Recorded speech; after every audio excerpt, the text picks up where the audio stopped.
yeah. All right. We're going to do an introduction. We're going to get rolling. I was almost a little rooster. Oh, really?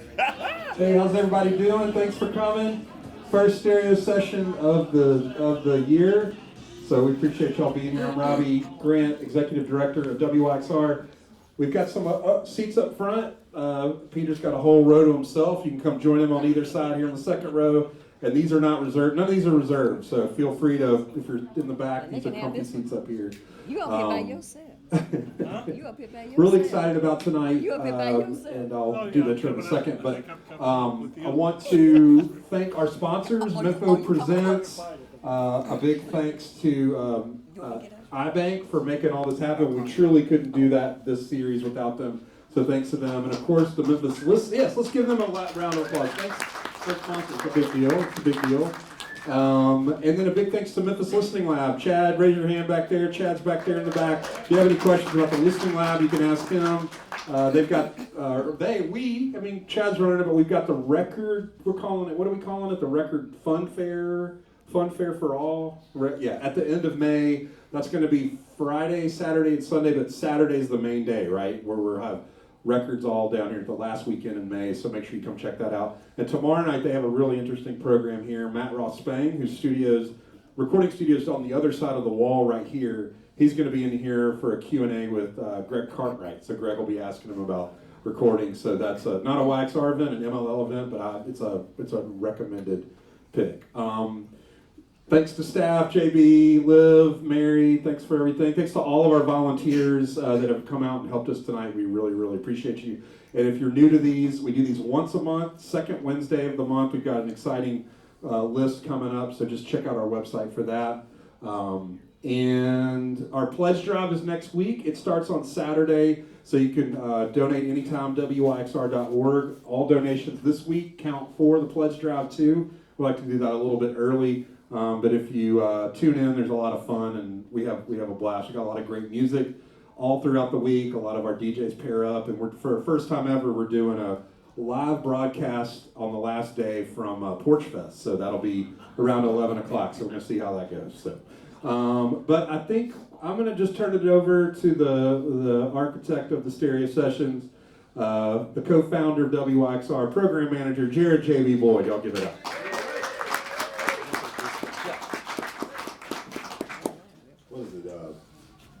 Five. This is the fifth stereo session. Are we starting 5? Yeah. I figured, I always sit in that seat. Let's switch it up. Here's a little something different. How about that? All right. Thanks to y'all for being here. Y'all on time. That is. I was a little worried about that. Usually we try to stagger a little bit, but I think we're ready to roll, ready to go. How's everybody feeling? Y'all feeling okay? Yeah. Thank you for supporting stereo. I can still hear this thing. Can anybody else hear it? A little bit of music. Oh, it's coming from up. Is there a speaker up there somewhere? No, it's coming from the other room, I think. Oh, the room. That's all right. Maybe you can close that door. Okay, thank you. That's us music people. We're always seeking out a sound. That's one of my favorite things. It's like, what's that hum? What's that hum? And you start tapping on things and getting up under things. I do a preamble every time, and I'll say a few things, I guess, if I can take a point of privilege, right? Mac Man in the building. Just getting off air. We still in the radio business, y'all. People still doing the radio downstairs. If you've never taken a look in that window, go ahead on the way out of here. All right, I didn't say make a grand entrance. I already acknowledged you.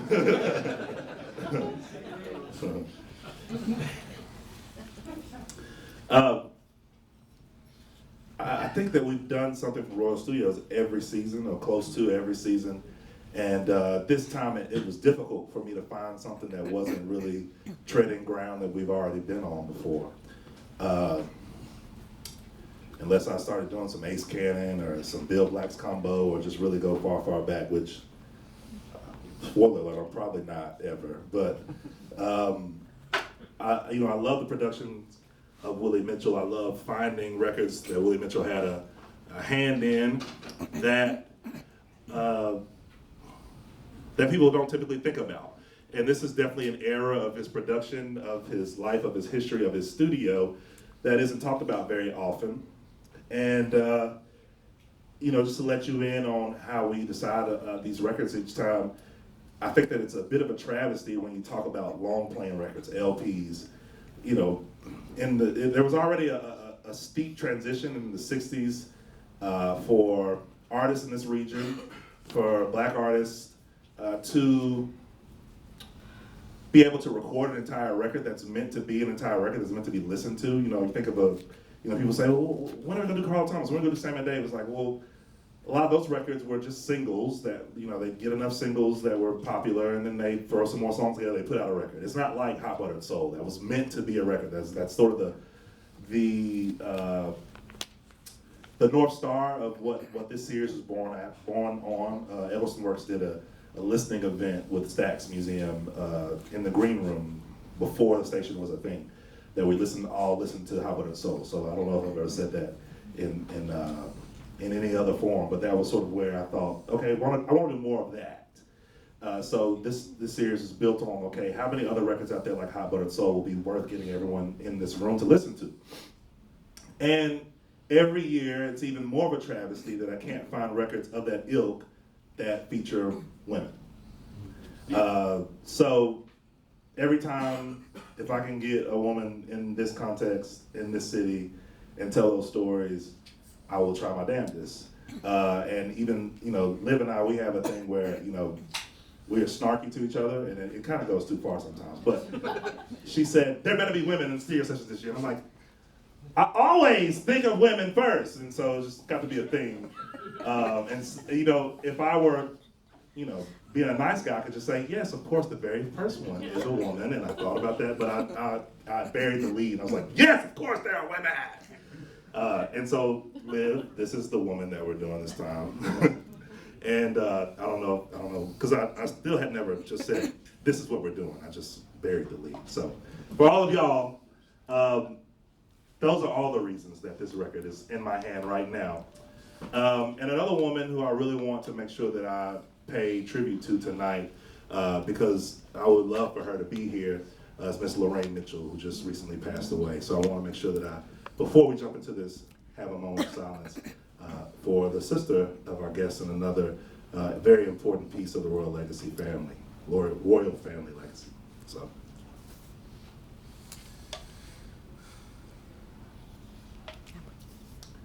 All right, so now I've got my snarky stuff out the way, I've done my other housekeeping. Y'all ready to listen to some music? Yeah. I want to invite Miss Yvonne Mitchell, Dowd Award winning, up to the stage.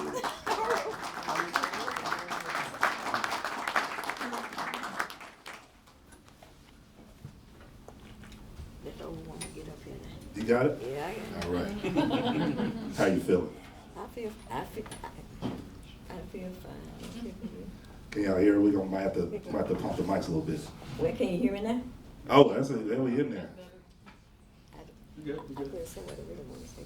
That's okay. I'm sure by the time we get rolling, you'll say what you really want to say.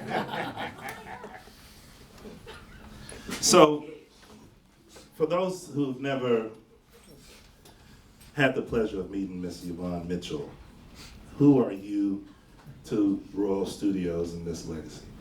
I'm Willie Mitchell's oldest daughter, and I'm the one that stayed down there and worked with him for about 50 years. People thought I was just down there being a secretary. I wasn't being a secretary. I was doing all the paperwork, and he was the secretary. When you come in the studio, you will see him. People used to ask him, we would like to see Yvonne Mitchell. He said, well, just go in the room, the first door to your right. She's in there. They would come in there and ask me, well, we would like to set up an appointment to see Mr. Mitchell. I said, huh? I said, well, the man that you just told you to come in here, that's Willie Mitchell. Well, can we talk to him? I said, of course you can. He's answering the phone and he's doing his thing. He always answered the phone when he was there. I never did to answer the phone. He would always answer the phone, and I would be doing all the paperwork, and he would be there playing on his little piano, writing songs. So I did that for 50 years, and people ask me now, well, we didn't know that you did anything down there. I said, well, I'm a songwriter, and I used to clean the boards, and I used to do a whole lot of stuff down there. and keep, you know, and pick up the, you know, the big tapes and stuff. And I used to help him mix. I mixed this Let's Stay Together album with him, and I mixed a lot of other stuff with him. So, and people, they start talking about they helped mix the Let's Stay Together. No, you didn't. I was down there for 3 days. I went in on a Sunday, and I didn't come out until I came out Wednesday around 3 o'clock. I told Dad, I said, Dad, I got a date tonight. He kept saying, he said, you need to get rid of that date because you can't go nowhere. I said, well, do we have to stay here this long? He said, yes, because I had, every time they mixed anything, I had to clean the machines because we only had everything was done on 8-track back in the day. So we got stuck on how can you mend a broken heart. We stayed on that song for 18 hours. Because we have to take, on the 8-track, you have to take it apart and put it back together. And he said, well, this is a masterpiece. I said, oh, is it? Okay. I said, well, can we go? He said, no, we got some more songs. We got some more songs to mix. I said, oh, they don't never get out of here. I got to go home. So, story short, it was, when I listened to the Bee Gees album, and I listened to Al's version of it, it was a masterpiece. So he would be crying. I said, what the crying? He said, well, it's a masterpiece. I swear it's a masterpiece. I said, okay. I said, I hope it's a masterpiece. I hope my boyfriend ain't went somewhere else. For these 3 days, he can't find me because he didn't like for you to answer, you know, talk on the phone. And when we would ride down the street, you know, you couldn't turn on the radio. And I said, well, how come we can't turn on the radio? We never did turn on the radio. He said, because I don't like to steal from people. People steal from me. I don't listen to nobody else's. I create music. They steal from me. I said, okay. So anytime you get in the car with him, he'll ask you, if he was in the car with somebody, he'll ask you very politely, could you just turn the radio down, please? But I'm Willie's oldest daughter. My sister passed away on January the 24th, rest her soul. But hey, he only had 2 daughters, and I had a son, and my sister had a son. So he had to pass the legacy. He wanted the name to go on, so he adopted our children. He adopted Boo, and he adopted Archie. So that's how, you know, people said, and I think Boo was adopted when he was like 5. Archie was adopted when he was around, no, Archie was 5 and Boo was about 3. That's how, you know, so to carry on the name, that's how Boo got the name, you know, their name is Mitchell. Well, I'm glad you shared that because I'm tired of answering the question. Yeah, I say I don't speak on family business. And so tell me, because Royal Studios is an institution, and I hinted at it earlier, that it wasn't always, you know, helmed by the Mitchell family. It was interesting in a lot of ways because it was, you know, of course, in South Memphis, and if you know where it stands today, it's not very far from Stax, which is a museum now. So, you know, people get to go and see it and read the panels and know a little bit more about it, but they may not have an opportunity like now to listen and ask questions about Royal Studios. Now, it's interesting to me, you know, because we know Paradiso now, and I grew up with the Majestic, and there was a $2 movie theater, and there's another movie theater over there off Summer I've never been. I won't tell on you if you've been, but that there were 2 neighborhood theaters that close to each other. Both Royal and Stax were both formerly a projection house. Right. And so that's why they both have that sloping floor. Right. And upstairs, you'll see, you can still see it intact in Royal, that there's a place where the projector would have been. But when it became a music studio, it was not at the hands of Willie Mitchell, because he was at, what, Sound of the Blues on Beale Street prior? Yeah, he was Sound of the Blues. And then Joe Cook asked him to come over there and record either Charlie Rich or somebody. I can't remember. He used to record a lot of people. But so then his contract was ending with them.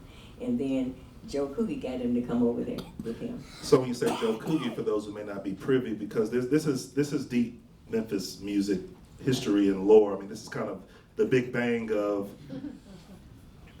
essentially what I'm trying to say is this studio is sort of a cousin to Son, originally, I would say. Yes. there was a lot of overlap in that staff. That's right. And there was a lot of overlap in what was going on between Sun and Royal in those early days, and then Pop Tunes and was the jukebox company. And the one stops and all. This is a lot of this is an ecosystem that is all being born. And they had the distributors, they all was cousins, and it was just like a family affair. Italian, Black, and Jewish many. Right. Yes. Yes.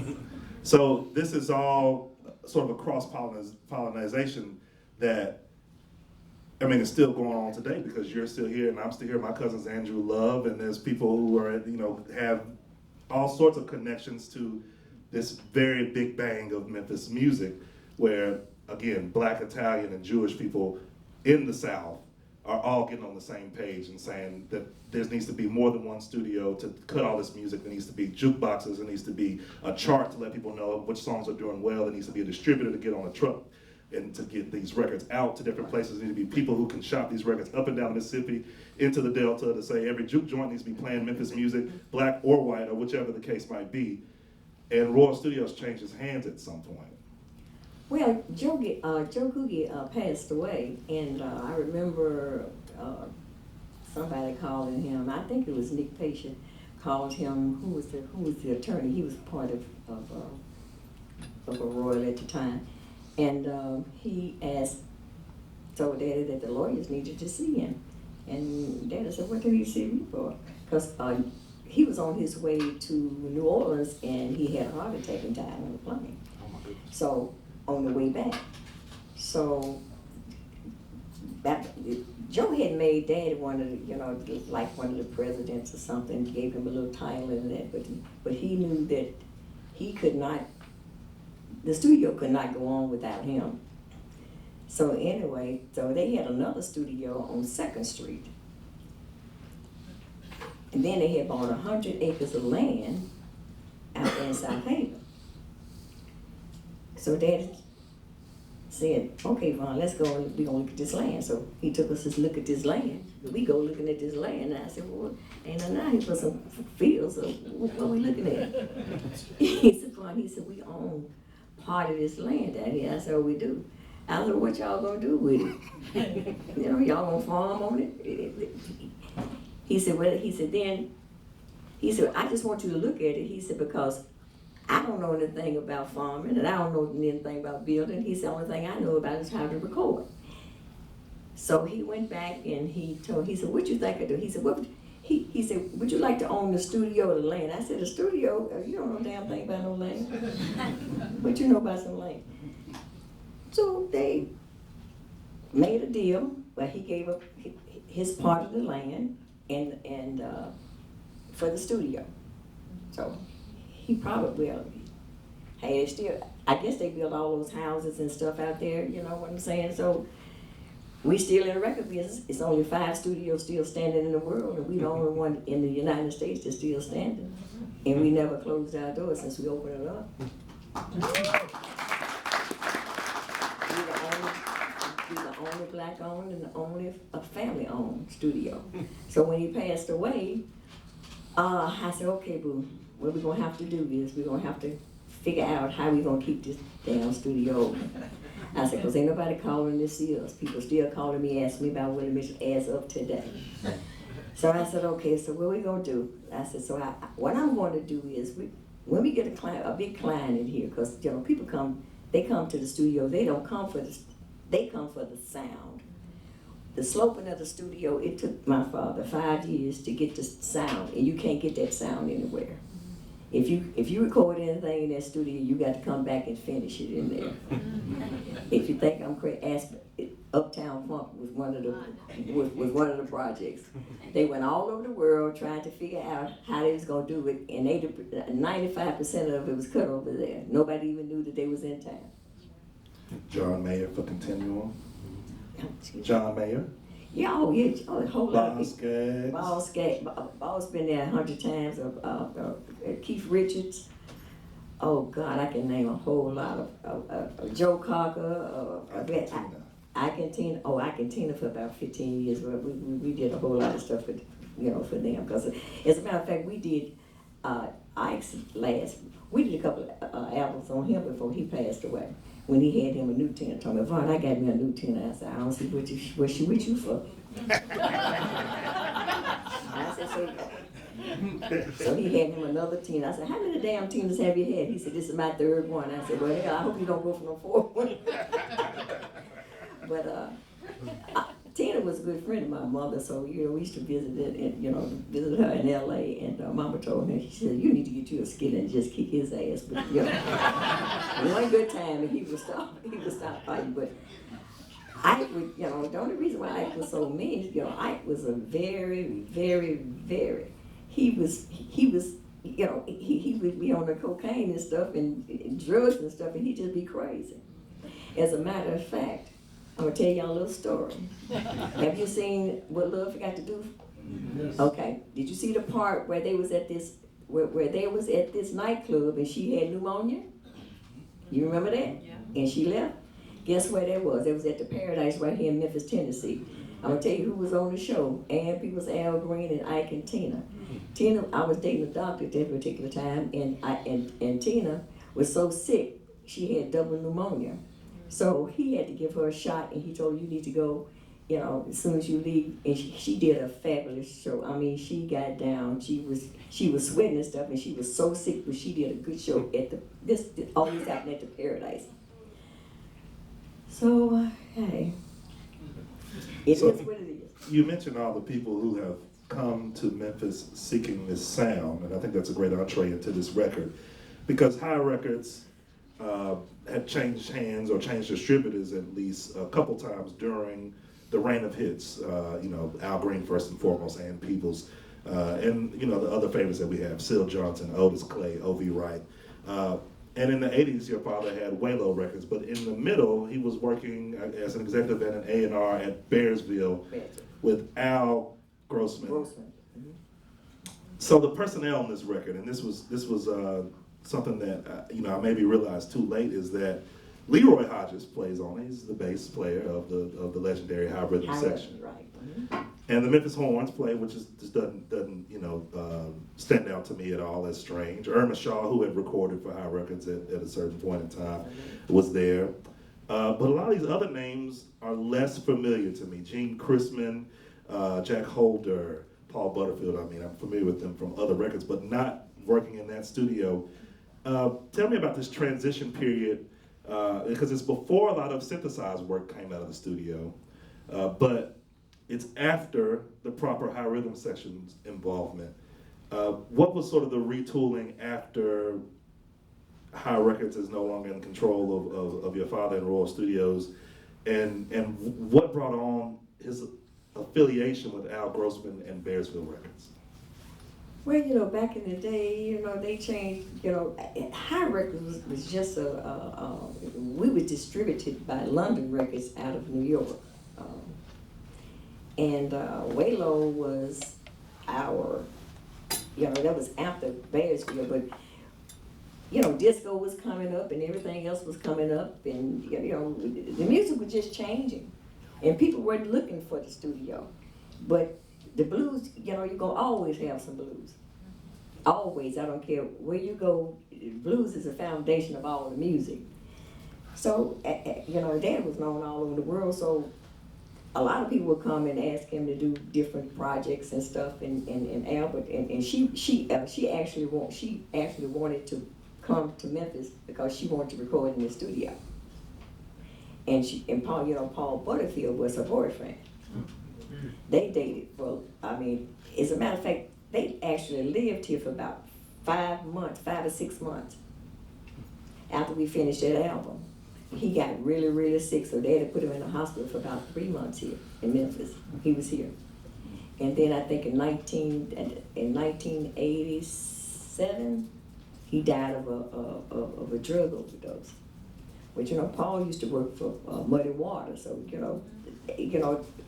anytime there's a blues thing coming on, they come and get, they come to our studio because a lot of the blues people have played there, just like Sinners. But when the music just changed. It went from disco, then, now, it's rock. It changes every 20 years or 25 years, the music changes. Now it's rap, and now it's going back to, country, and now it's going back to R&B and blues now. It's just a circle of life. Music's just a circle of life. Then they have, they add some more genres to it, but at the end, it's always about the blues. So I want to serve up this record as best we can, and maybe we could talk about first impressions before we listen to it, and I'm sure some things will come flooding back to you when you hear a little bit of it from side A, but what were your first impressions of her and Paul and of Al Grossman? Because I'm sure his reputation preceded him as the founder of Woodstock. Well, hell, I didn't know who he was. Yeah. So many people come to the house, hell, I just said, I ain't going about my business. But anyway, when they told me it's Al Grossman, hell, he was in there cooking in the kitchen with us, and they were cooking and talking and drinking and talking business, and hell, that's all I ever saw the whole time I've been, they come and they go. But, Jesse Winchester, he used to come, Jesse's from Memphis too. And he was signed to that label. He was signed to that label, and they would just, we would just hang out. After they do the sessions, they would come to the house. And we would just hang out, and we always had, we always had to have Lil and Brady's ribs. They always wanted some of them. Every week I asked Elizabeth, do you ever get tired of eating ribs, baby? Because she liked to cook too, so she would come over and cook and do stuff like that. So hey, it is what it is. But growing up the way we grew up, everybody came to the house. So we wouldn't, we just say, hey, how you doing? And we sit down and talk, or Dad'd be talking business, or I'd be in the kitchen with my mother cooking. But everybody came, and so it was just like a family affair. Every time somebody comes to the studio, it's like being family. It's like family, and they always call on Christmas and on birthdays. They still call and do just like if Thanksgiving, I come up to your house Thanksgiving, okay? And You're welcome. And then come to my house for Thanksgiving. But Temptations would be there for Thanksgiving. They would be there when they come in town. It was just a family affair. It was nothing. It was just a natural place and a nice environment, and where they could hang their hats and just be them. Not with people pulling on them, asking for autographs and all of this. I used to hate that myself. Well, how about we say hi to hi, listen to side A. Y'all ready? All right. Give it up for Miss Yvonne Mitchell.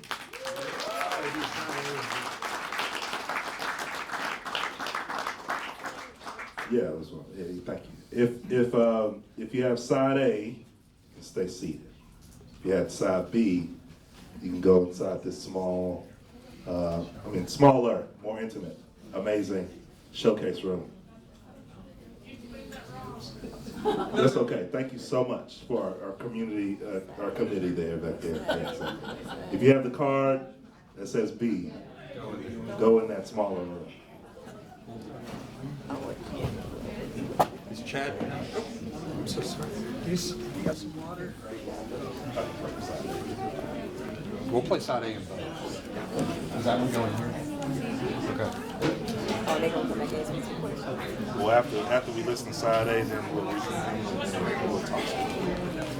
We're gonna listen to it in here too. So that way, if you hear anything you think of that's interesting to you.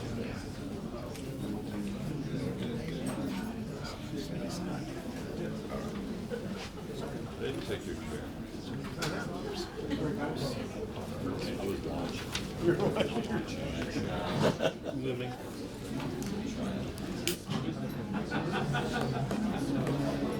We have Nancy Agee to thank for the extra copy of the record. Thank you, Nancy.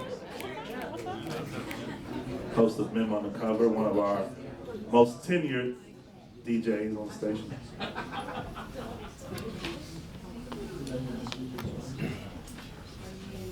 Ms. Vaughn, does anything come to mind when you heard side A? Yeah, Paul Butterfield playing the harmonica parts, and I could hear Leroy, but she did all her guitar parts. That's why Tina didn't play. But she was a vocalist and a guitar player, but she could also play piano. And I thought about her cowboy boots. She liked cowboy boots and cowboy hats because she's from New Mexico. I thought that's memories. And you said this photo on the front is from where? That's from our, we had a game room for the kids. And we had a pool table, so that, and the back is too, where you see the Boo and Archie's cars. And this record always stood out to me because of the name of it, High. Like a throwback to the previous label. Was that a discussion? I don't know, we never, after High Records went down, we just have, you have to move on. That was just a label.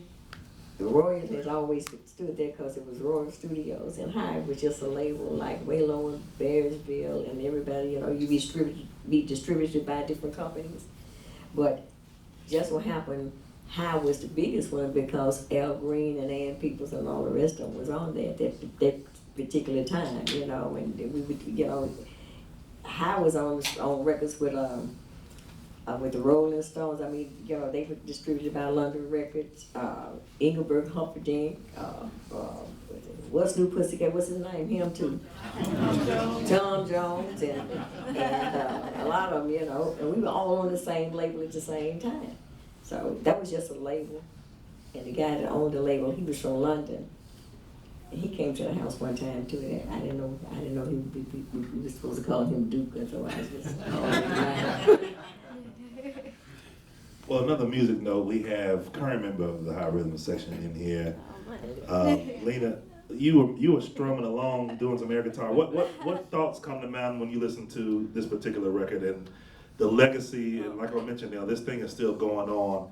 For those who haven't gotten to meet you in person, just tell me a bit about what you were hearing when you were playing along, but also what it's like to be a new member of this prestigious band. Oh man. Thank you, JV. This was like almost an accident that I came in here, and I knew I wanted to come. I didn't know Bob would be here, so that's true. Me either. But I'm the only one who can talk about it because somebody else knows about it. Right. But I was taking notes, so I was like trying to play along in my head, but I didn't know to know another woman was on guitar on these old High Rhythm records. I didn't know about it. I never heard this before. Just on her record. Great. On her record. Exactly. Yeah. She played all the guitar parts on her record. Yeah, that was that was really good. She sounded like every time you see her, she have a guitar with her. I don't care when she went to eat ribs, she had a guitar. Wow. Yeah. She always had a guitar. Wow. Yeah. I didn't know anything about it. I love all I was that. blown away. Yeah. Yeah. But she could really, really sing. Yeah. I mean, she was really good.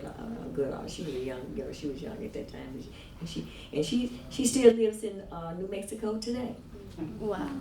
We communicate sometimes, through Facebook and different stuff like that. But she's in. The only thing we be talking about is what she growing in her garden. She grows a lot of stuff in her garden. Wow. Yeah. Well, I'm a fan. I don't know what else to say about it other than the guys make it easy to fall in with them. They're it's just like family. And I've been over to the house for things. It's just the most love and family thing I could have found coming to Memphis. It's pretty. You kind of dress like Tina too. Do I? Yeah. Thank you. Good up for Lena. Thank you. So before I let y'all go, because I got other stuff to do, y'all know I got a social calendar. 1320 South Lauderdale, Memphis, Tennessee. No longer. 1320 Willie Mitchell Boulevard.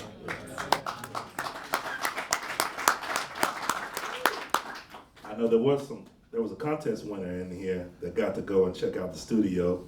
But not everyone has gotten the opportunity. Okay, who gave it? Oh, and Lena. oh, y'all get it, okay. She didn't get the Bond tour.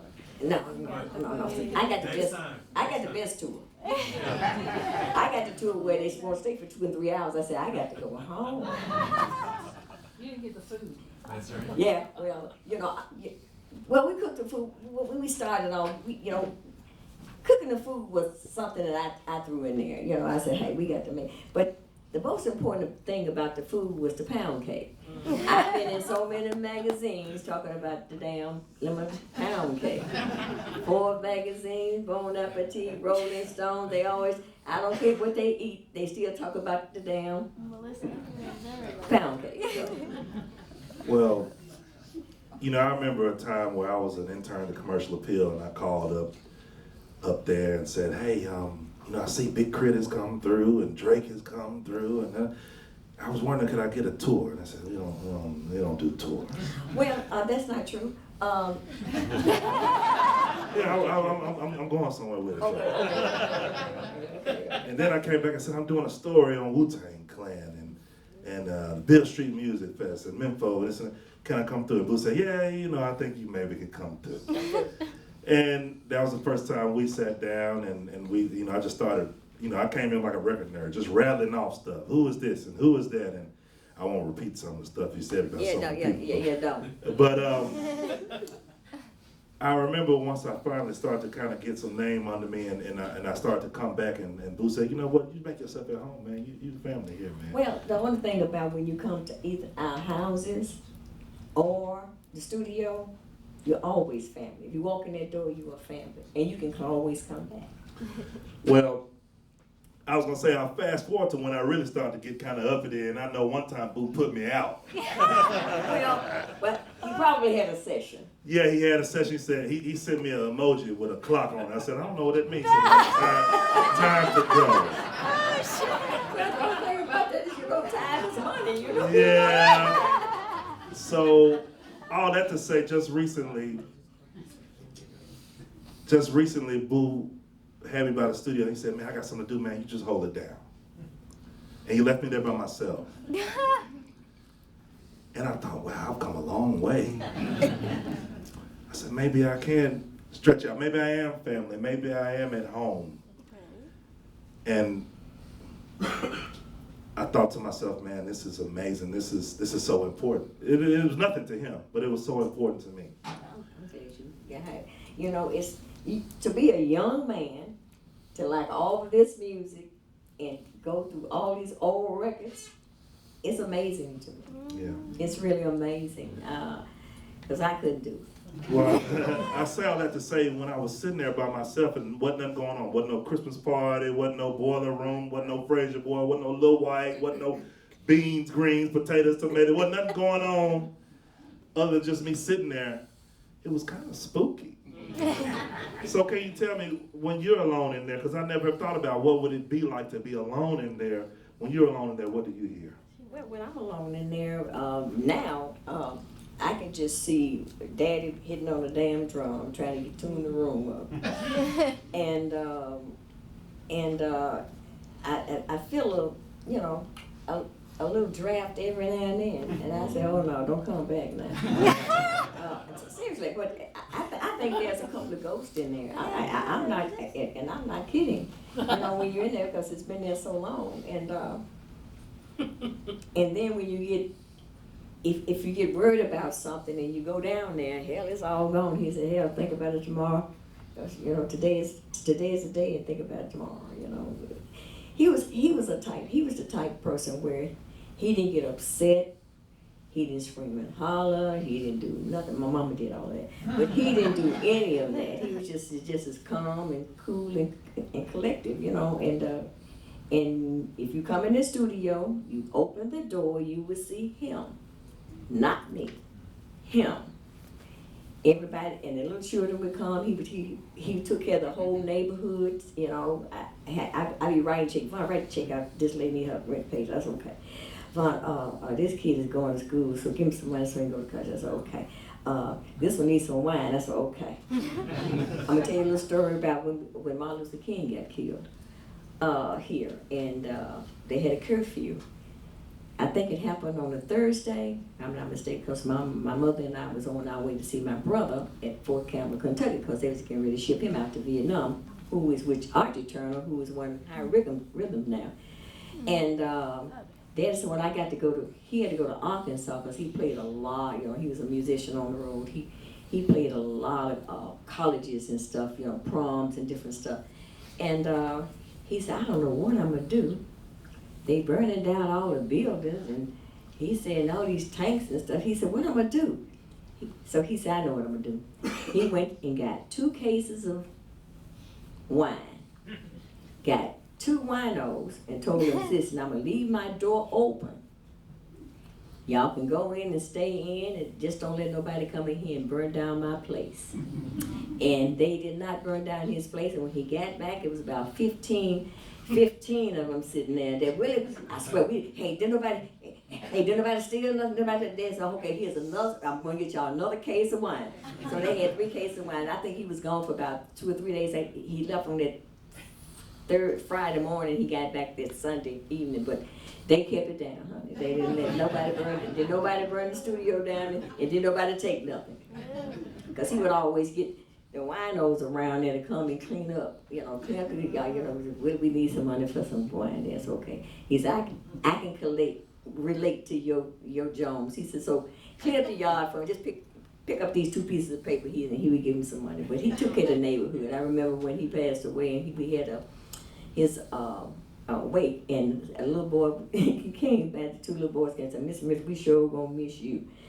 And I told boys, I said, well, you got to keep up the tradition and take care of the little kids on the street, because that's our future. And I've had, Henry Nelson told me that, I didn't know this, Henry used to live around the corner. And Henry would come and sit on the steps, and Dad would buy him popsicles and stuff. And they said, well, Mr. Mitchell, can I come in and see? So he would let him come in and see the studio and stuff, but he would always do that. My mother she used to do the same thing. You know, we have kids over swimming and different places. She'd go get Puerto Rico kids, and she did a lot of charity work too. But that's the kind of family we are. We are family orientated, and nobody's a stranger. And hey, come and see us. Thank y'all for coming tonight. We'll listen to side B on our way out. Thank you. God bless you. We appreciate you. We'll see you at the next studio session. Pledge Drive is next week, and we appreciate your support of WYXR. Thank you. I'll give it up to JB and Miss Mitchell. Yeah, so we'll play side B in here.